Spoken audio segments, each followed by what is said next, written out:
Good afternoon, everybody. It's a little bit afternoon, about 12:07. I think that makes us fashionably late to appropriately start our conversation. Welcome to the Albert Shanker Institute and the American Federation of Teachers Conversation on Civic Education, Is There Common Ground? I'm going to be your moderator. My name is Marla Ucelli Kashyap.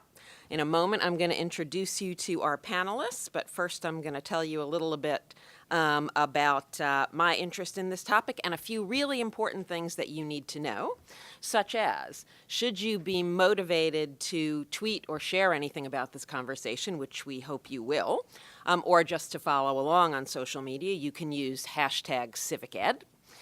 That's what we'll be using. So my job here at AFT is as strategic advisor to Randy Weingarten, our president, on pre-K-12 education issues and policies. And I'm also head of a department, and basically our department's charge is whatever it takes to help our hundreds of thousands of teacher members across the country do their jobs more effectively and advocate for themselves, their students, and their communities. And in terms of the topic at hand, I will tell you that even before the 2015-16 school year came to a close, we began hearing in myriad ways from our members about a new set of struggles in their classrooms. Things like, how do I teach civics well in the context of deeply uncivil discourse? How can I help my immigrant and maybe undocumented students come to class and feel safe, but also maximize these dreadfully teachable moments to support and engage all my students, and also to deal with the ones who are contributing to the negative climate in our school? That was just the beginning. It's fair to say the public, political, and educational emphasis on civic education has ebbed and flowed at different points in our American history. But I think it's also fair to say that it sure seems to be flowing now. I'll give you a couple of examples and then introduce you to our panelists, and we'll get rolling. So right now, we're in the middle of something called Virtual Conference with Share My Lesson, which, if you don't know, Share My Lesson is an amazing resource. It's free. It's available to teachers and anyone who cares about public education, and has literally hundreds of thousands of resources to support their work. So we've got close to 19,000 people registered for 30 different webinars, started yesterday and over the next 3 days, on topics that are really important to teachers.